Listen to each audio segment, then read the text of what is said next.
Blog Talk Radio. Hello, everyone. Good morning. This is Lori-Ann Smith. Glad to be here. This is One Child Abuse Survivor to Another Restoration. It is Friday morning, May the 5th, 2017. Glad to be here. Just waking up, having some coffee, hoping you're doing well. And thanks for tuning into my shows. I appreciate it. I do a lot of work on different, various, social media and, sort of broadcasting situations. So I appreciate everybody who's taken the time to listen to my work. It's a lot to keep up with. It's a lot for me to keep up with. So, thanks for everybody who's really, taken the time out of your time to listen to what I have to say. And hopefully these shows are helping somebody. This morning, we're just going to look at a morning reflection, do some positive reinforcement, looking at self-care maybe, and see what we can get through here for coping mechanisms, things like that.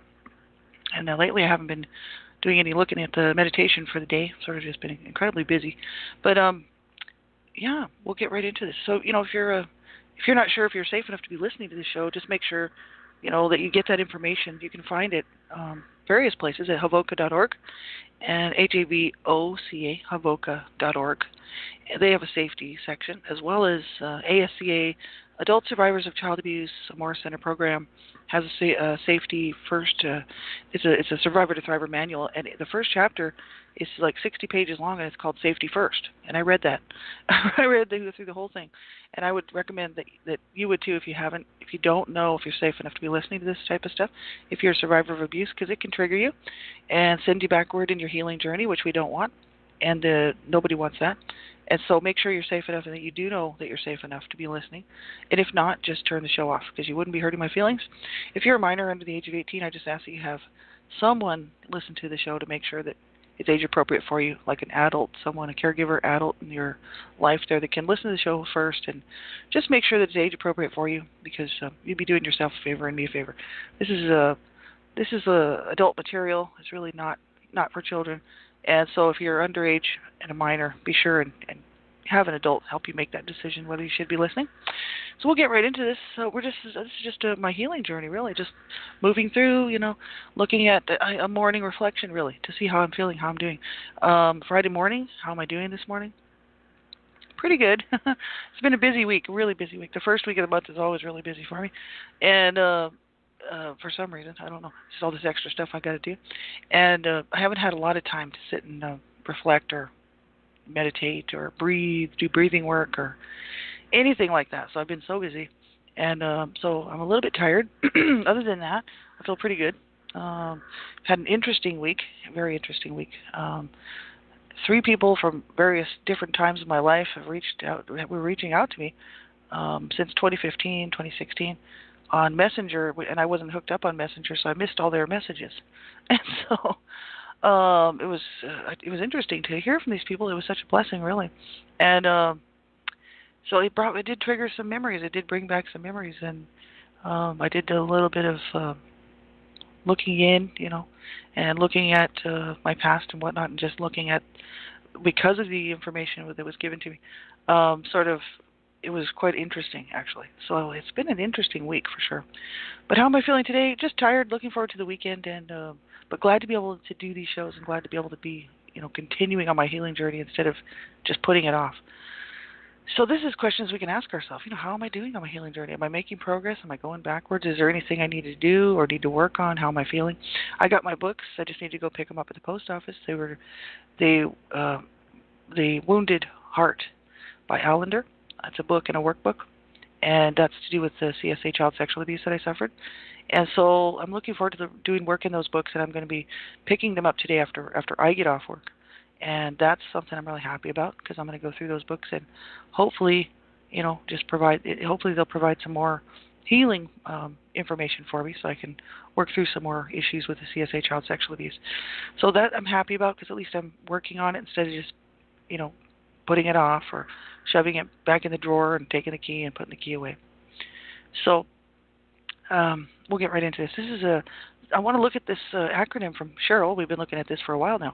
Adult Survivors of Sexual Abuse. For every letter of those words, she's written a blurb, and I'm just looking at it because I think what she's written here is pretty good. This morning's is be in abuse.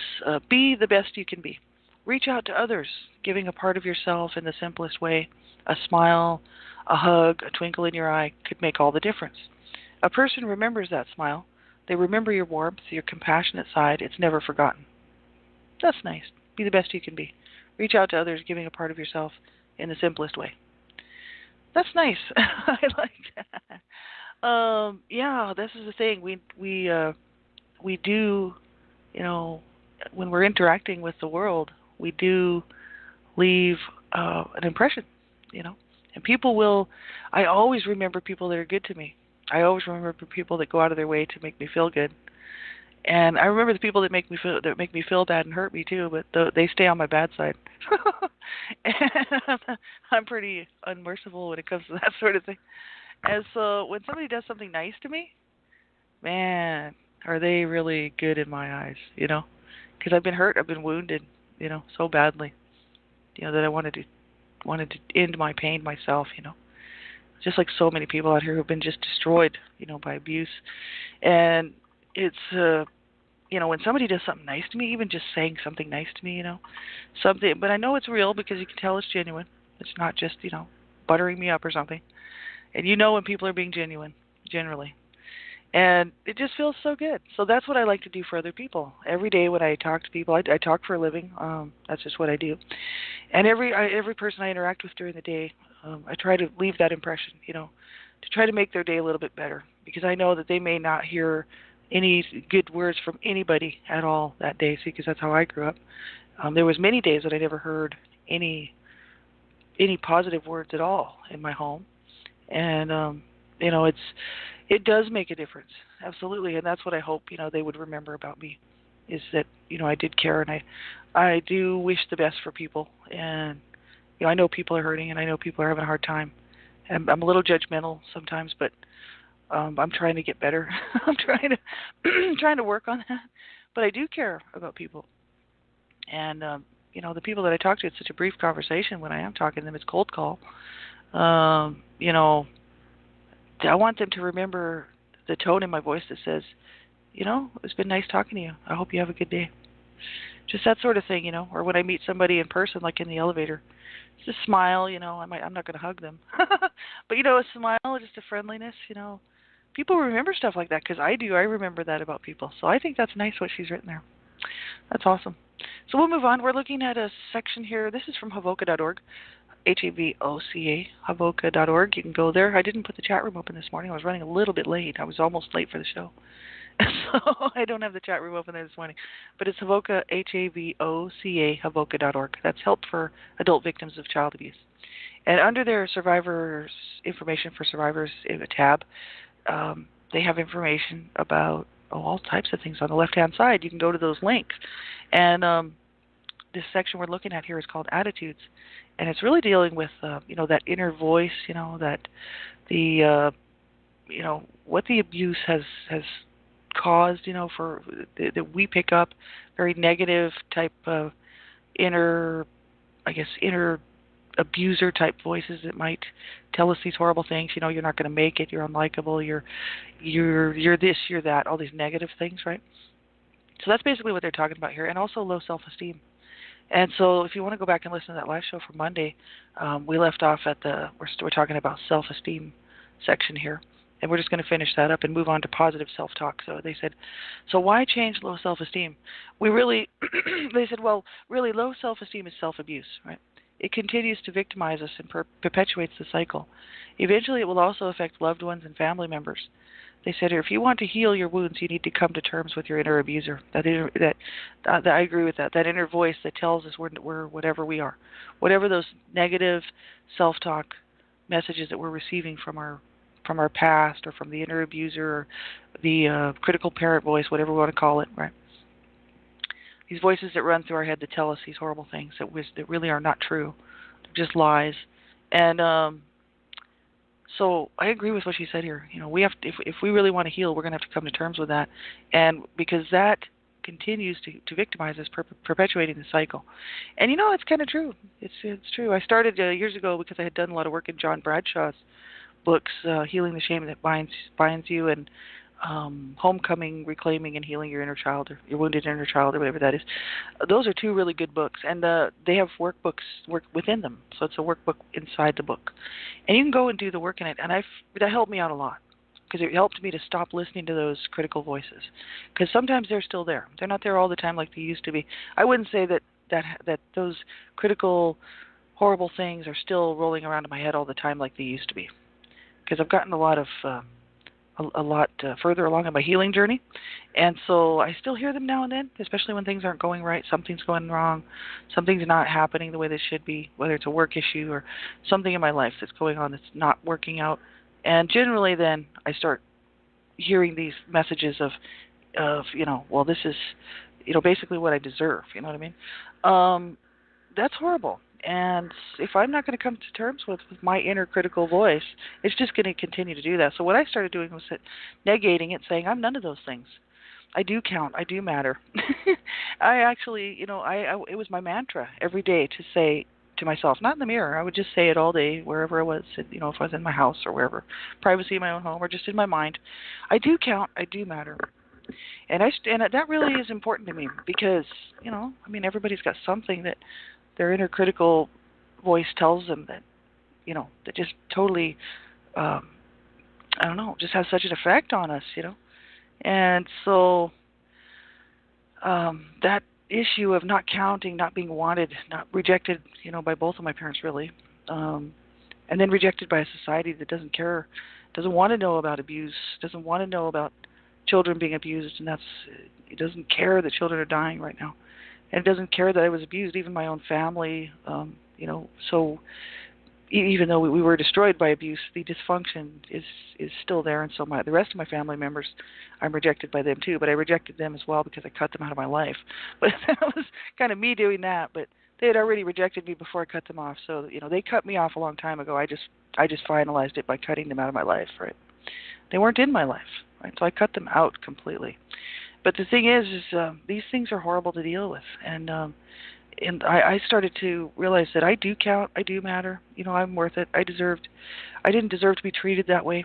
I didn't deserve to be treated in a way that would make me want to end my life. No one deserves that, right?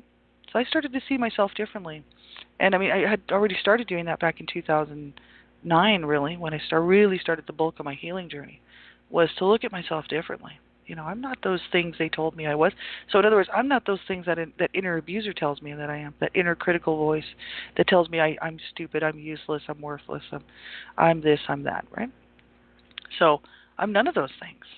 So I don't have to listen to that voice, and that's what I was talking about on Monday. You can go back and listen to that show if you want to. We'll pick up with the next one. I think that's awesome what they've said there. The next one is positive self-talk. So it says, you can overcome the work of your inner abuser by using positive self-talk.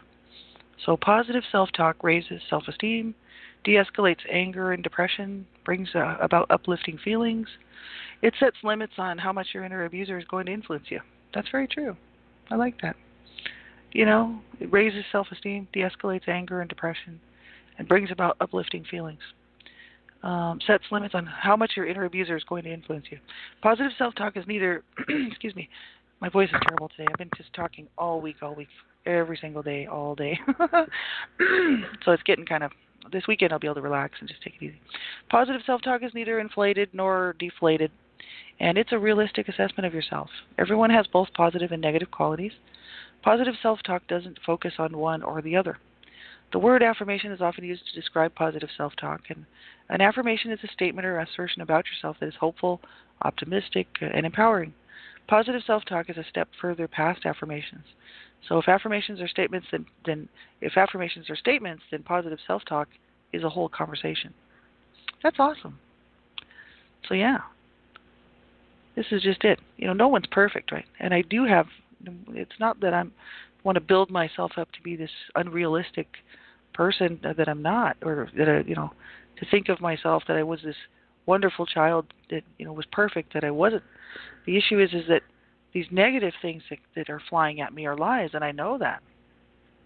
So I also don't want to start incorporating the positive self-talk that are lies too. It's good. We have to be realistic about this sort of thing. But the issues are, quite often, so many times people people hear the worst things from their inner voice, that inner critic, that inner abuser, whatever you want to call it, that are not true. And we have to combat that with something that is true, And that's why I said I do count. I do matter. I didn't deserve to be treated the way that I was, and no one does, because that's just what I know. That's wrong. You don't treat people like that. I've treated people horribly in my lifetime, and not abused them. I wouldn't say it's abuse, but it was very toxic behavior, and that's because that's what I learned at home. I learned how to be mean. I learned how to be hurtful. I learned how to be really, really defensive from two people that were really didn't teach us very much other than how to be horrible to somebody else. We could pull it off. I could be nice if I needed to or had to, but I could also tear somebody down very quickly because I learned how to do that from my abusers. So I'm not perfect, right? Nobody is, right? But these issues are that even though I was that way as a child because I was watching and learning from my parents how to do this very manipulative behavior, I could go to school and behave at school, and that's fine, but I get off the school grounds as a young child and I'm somebody else, I'm the bully. I'm the one who isn't going to allow anybody to hurt me out there, I think about this quite a bit because my parents taught me really horrible ways to behave, And I didn't want to get in trouble in school because I didn't want to deal with the abuse that I was going to take when I got home. So I did get in a little bit of trouble, but not too bad. But it was off the school grounds, that I started to develop this abuser that my parents had caused me to be. So see, that sort of thing comes back and haunts me today, and this inner critical voice tells me, yeah, you were one of them. You were just as bad. You were horrible. You were hateful. And I was. So this is this issue. I can't deny that stuff. The issue is it's what I learned. It's how I learned. I learned how to be that way. I couldn't be that way in my home because I couldn't retaliate in my home, and I couldn't try to protect myself from the abuse in my home. But outside of that, as I grew up, and especially into my early teens, and then into my mid-teens and late teens, I became the crazy one. The one that just people would really stay away from because they didn't want to know me, and that's part of me. I can't ever get rid of that, right? That's part of my past, right? But in the meantime, that doesn't mean that I deserve to be abused. This is where my family comes in, my real, honest-to-God blood family, thinks that I just deserve to be abused, even though they were abused. They just all labeled me one of the black sheep along with my brothers that are dead, right? They committed suicide, and one died really young at 19, but the other two killed themselves years later. We all grew up in the same home, right? And this sort of thing, this is hard stuff for our people. But we can overcome that inner abuser. We certainly can. And I know I've come a long way. I still have bad days, like I've said before. I have times where it's hard to push that inner critical voice out, and not listen to it. But now it doesn't have the same power over me that it used to. And when it starts, chirping at me and saying I'm this and I'm that and I'm whatever the issue is, I have learned how to kind of shut it down a little quicker than I would have before, which would have caused me to go into depression or have all kinds of anger and sort of internal rage going on, wanting to self-injure or whatever. These things, we can learn how to do this stuff, but we have to work at it. It's something that I have to work at all the time.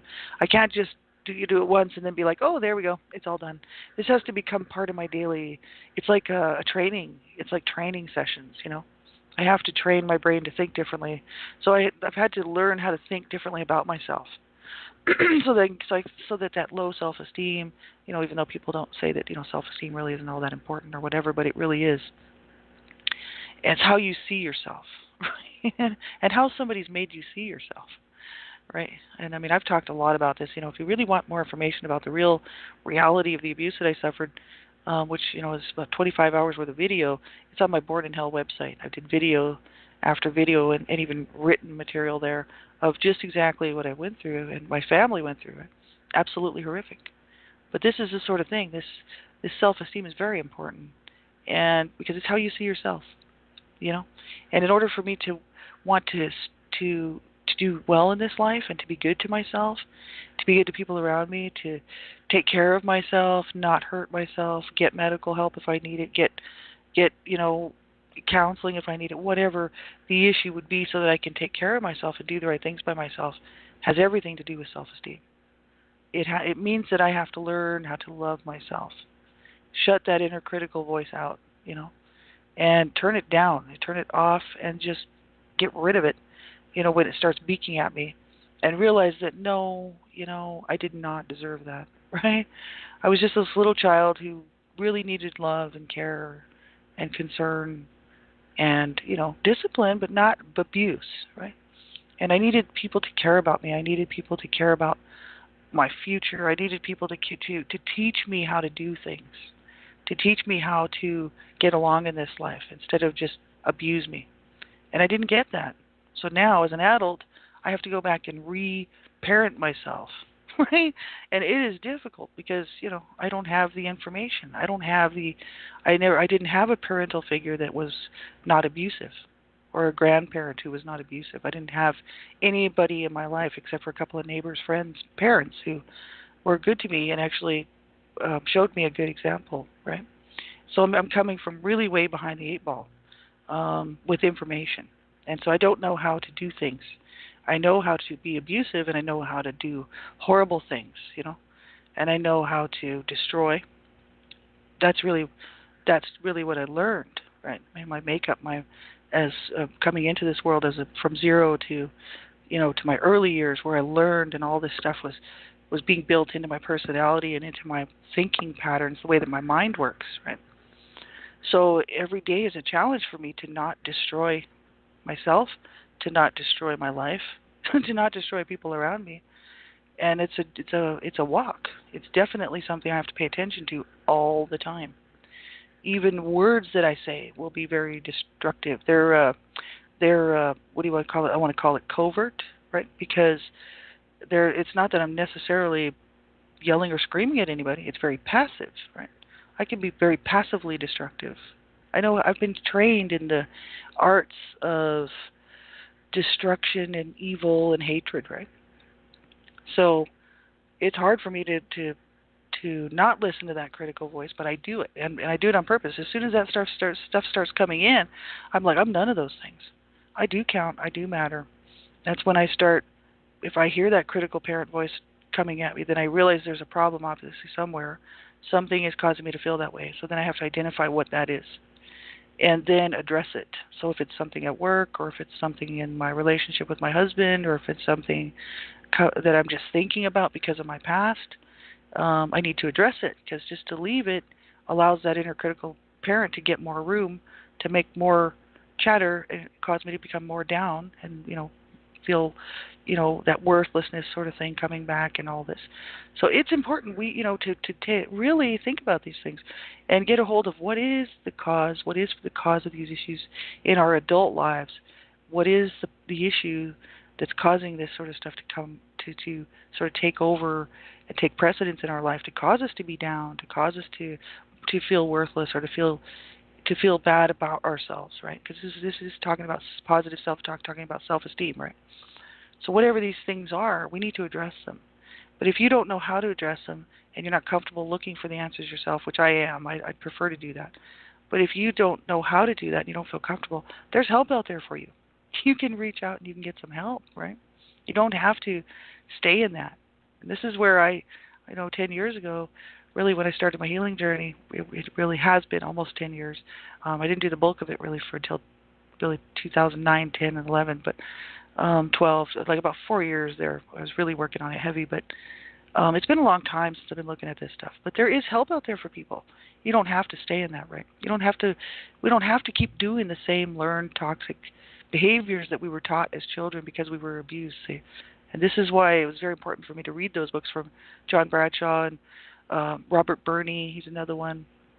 James Krehbiel, Krehbiel.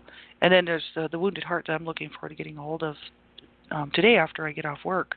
I'm going to go pick it up at the post office, and I'm going to read those books this weekend. I'm going to do some work for the CSA, child sexual abuse that I suffered, and it's going to be hard. I know I can do it on my own without self-injuring or spiraling downward into a pit of despair. I'll be all right to do it.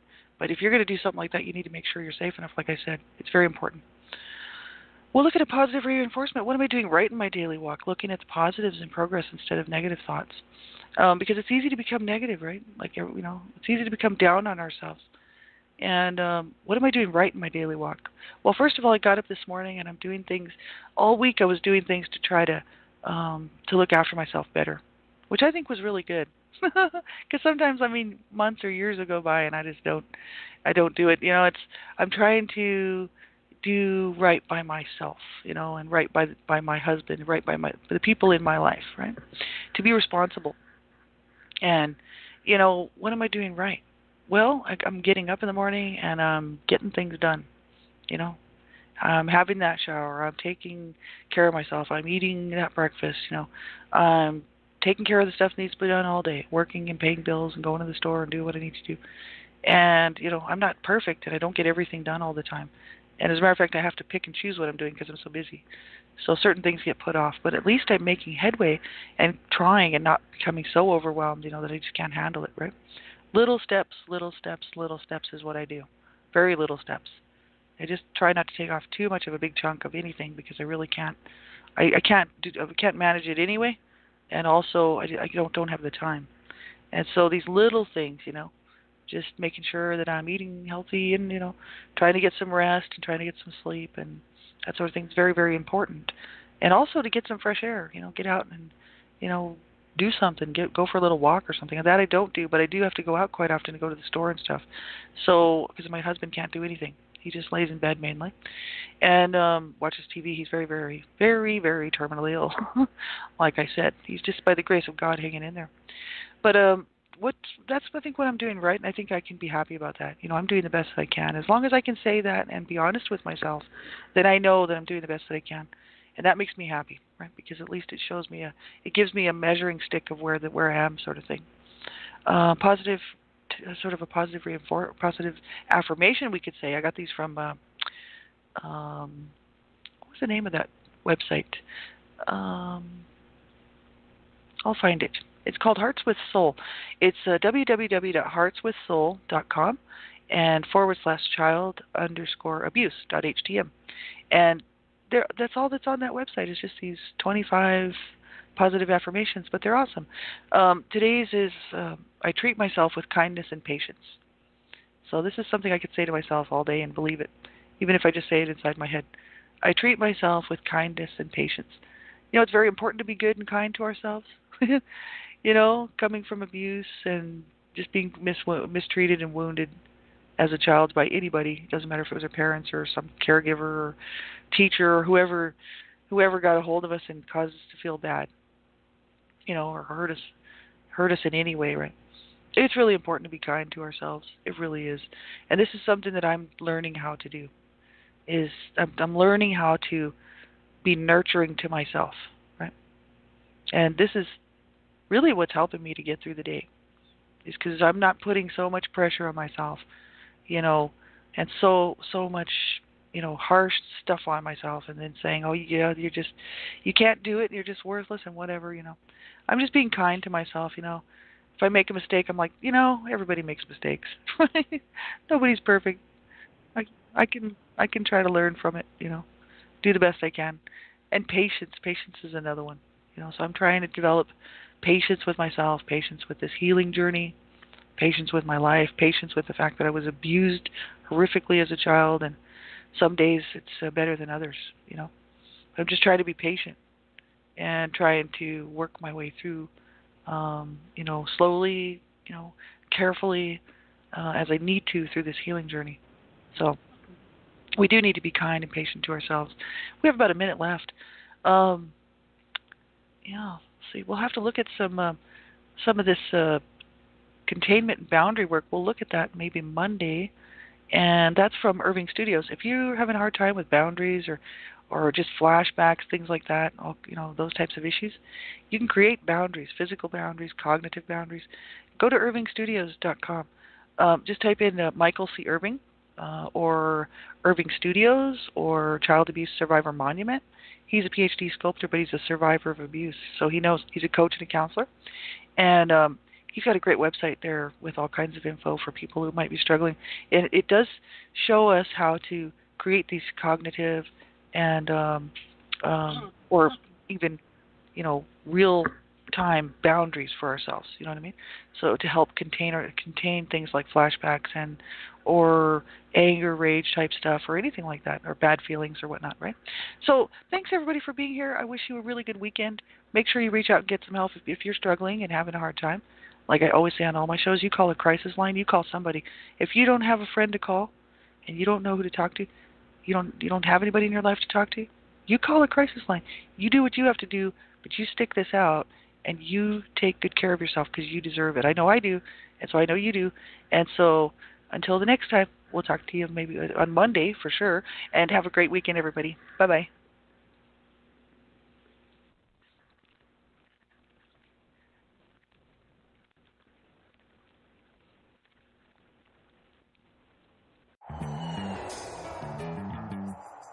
A few things to know before you fly WestJet to Nashville. You don't need cowboy boots to have a great time in Nashville. You don't need a cowboy hat either. You don't even need to be a country music fan. To have a great time in Nashville, you just need to go to Nashville. WestJet can certainly help with that, with great low WestJet fares nonstop from Calgary to Nashville.